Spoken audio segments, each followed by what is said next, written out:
माननीय गृह मंत्री जी, अच्छी परंपराएं लागू करो, अच्छी तरह चलाएं सदन। मैं मेरे स्टेटमेंट पर कायम हूं। नरेंद्र मोदी सरकार बनने के बाद आज तक कांग्रेस पार्टी ने चुनाव आयोग को एक भी चुनाव सुधार का प्रपोजल नहीं दिया। मान्यवर ये कई बार मिलने गए हैं, मैंने उनका प्रेस कॉन्फ्रेंस भी देखा है। उनका प्रेस कॉन्फ्रेंस था चुनाव प्रक्रिया के अंदर उनका जो डिस्प्यूट है वो ऑन गोइंग इलेक्शन में इसको रजू करने का। चुनाव सुधार जो होता है, चुनाव के पहले चुनाव के नियम जो तय होते हैं, इसके लिए सभी दलों को बाकायदा पत्र लिखा जाता है और कोई मांगे तो उसको समय भी देना पड़ता है। ये दो अलग चीजें। माननीय गृह मंत्री, मान्यवर एक मिनट गृह मंत्री। माननीय सदस्यगण,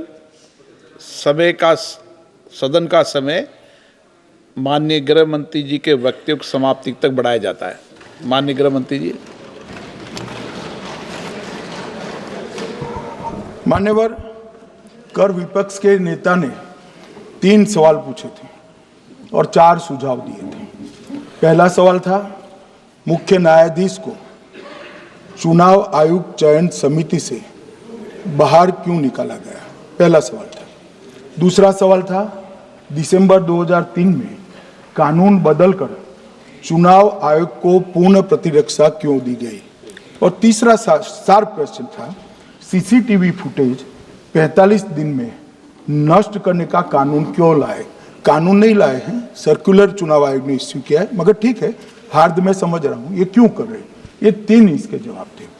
मान्यवर, मैं इसमें से सबसे पहले सवाल का जवाब देना चाहता हूं।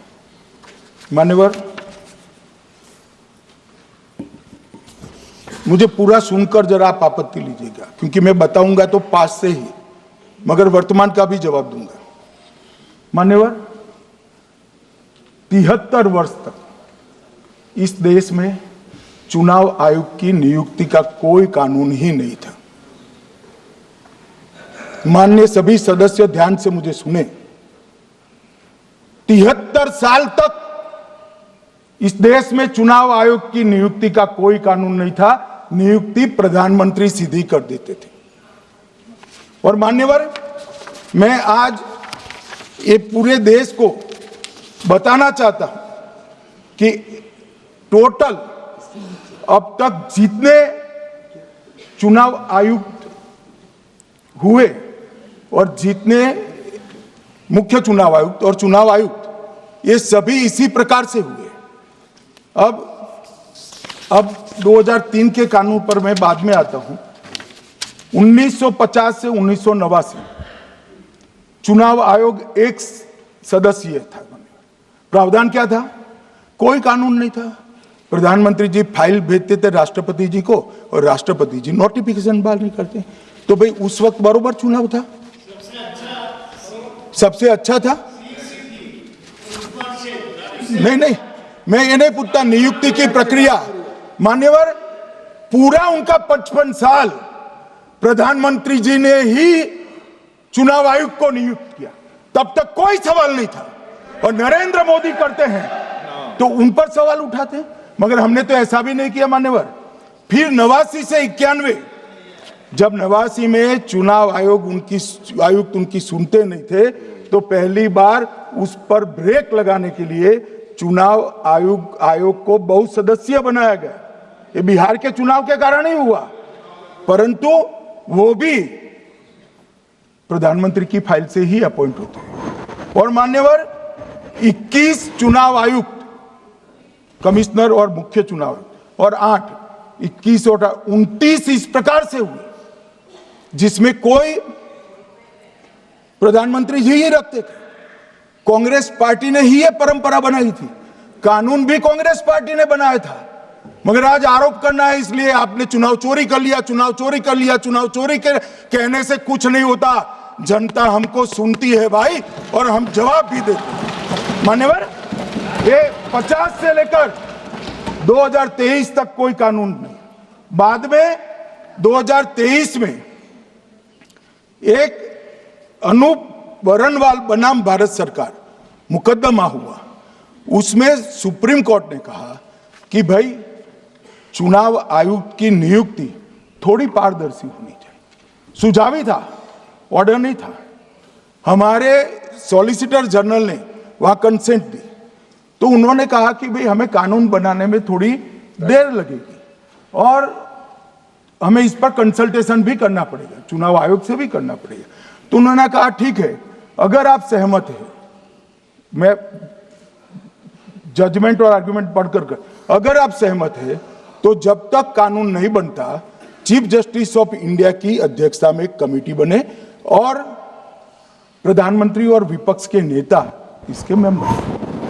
हमें कोई आपत्ति नहीं थी, हमने हाँ बोला सर, और विपक्ष के नेता भी थे, प्रधानमंत्री थे और सीजे। 2023 में कानून बन गया। कानून क्या बना? विपक्ष के नेता, प्रधानमंत्री तय करेंगे, वो एक मंत्री और स्वयं प्रधानमंत्री, ये तीन लोग बैठकर चर्चा कर कर मेरिट्स में चुनाव आयुक्त और मुख्य चुनाव आयुक्त की नियुक्ति करेंगे। मान्यवर, हमारे टाइम में तो और पारदर्शी, ये कह रहे हैं हमारा तो 33% ही हिस्सा है। भाई 33% तो है ना, हमारा तो हिस्सा ही नहीं था। और मान्यवर, मैं रिकॉर्ड से बताता हूं, 2012 में सीयूसी की नियुक्ति होनी थी। अडवाणी जी ने सुझाव दिया लिखकर कि एक प्रणाली बना जाए, नहीं बनाया और बीएस संपत जी को सीधा चुनाव आयुक्त बना दिया। उसके बाद में भी एक व्यक्ति कैसे है इसकी चर्चा है। नवीन चावला, जिसको आपातकाल की भूमिका पर शाह आयोग ने कहा था ये निष्पक्ष नहीं है, उनको मुख्य चुनाव आयुक्त बना दिया। जबकि मुख्य चुनाव आयुक्त गोपाल स्वामी ने इनके खिलाफ पक्षपात के सबूत भी भेजे, खारिज कर दिए। मान्यवर, सुने नहीं। हमारे समय में ऐसा कभी नहीं हुआ है। हमारे समय पर विरोध होता है, मगर पक्षपात के सबूत किसने नहीं दिए हैं। और भाई, जहां तक 66% और 33% का सवाल है, आप कह रहे हो कि वहां 2 लोग होते हैं और आप 1 होते हैं, ये तो हम तय नहीं करते हैं। 140 करोड़ की जनता तय करती है कौन 66 होगा और कौन 33। यहां कौन बैठेगा वो तो 140 करोड़ लोग तय करते हैं। वो आपके लिए तय करोगे तो आप 66 हो जाओगे, मगर आप तो 100 रख कर गए थे, हमने उसको 33 दे दिया। मान्यवर, ये क्या सवाल उठाते? और वो समझते हैं कि मैं बोलता हूं तो बस ये ब्रह्म वाक्य होगा। ऐसे नहीं होता है मान्यवर, हर चीज के तर्क होते हैं। इनका जो भाषण तैयार करते हैं वो भी ठीक से नहीं करते, रिसर्च नहीं करते। मान्यवर, इन्होंने सीसीटीवी फुटेज 45 दिन में इलेक्शन कमीशन ने नष्ट करने का निर्णय किया, इस पर आपत्ति उठाई। मान्यवर, जन प्रतिनिधित्व अधिनियम 1951 की धारा 81 में एक प्रावधान है। प्रावधान क्या है? उम्मीदवार चुने जाने के बाद 45 दिन में चुनाव याचिका दायर कर सकते हैं। 45 दिन के बाद इसको कोई चुनौती नहीं दे सकता। ये नियम 1991 में बना, तब उस वक्त सीसीटीवी फुटेज नहीं था। सीसीटीवी फुटेज बाद में चुनाव आयोग ने एक सर्कुलर से रूल्स में बदलाव कर ऐड किया। अब किया क्या है चुनाव आयोग ने? सीसीटीवी फुटेज का जो रिकॉर्ड है उसको जन प्रतिनिधित्व अधिनियम की 1951 की धारा 81 के साथ संरक्षित किया है, मतलब अलाइन किया है कि 45 दिन के बाद कोई डिस्प्यूट की प्रोविजन ही नहीं है एक्ट में, तो 45 दिन के बाद ये सीसीटीवी फुटेज क्यों रखना चाहिए? अब इतनी सादी समझ नहीं है सब। मैं क्या कर सकता हूं? सब समझ के कोई इंजेक्शन नहीं होते जो भड़ाम से दे दिया।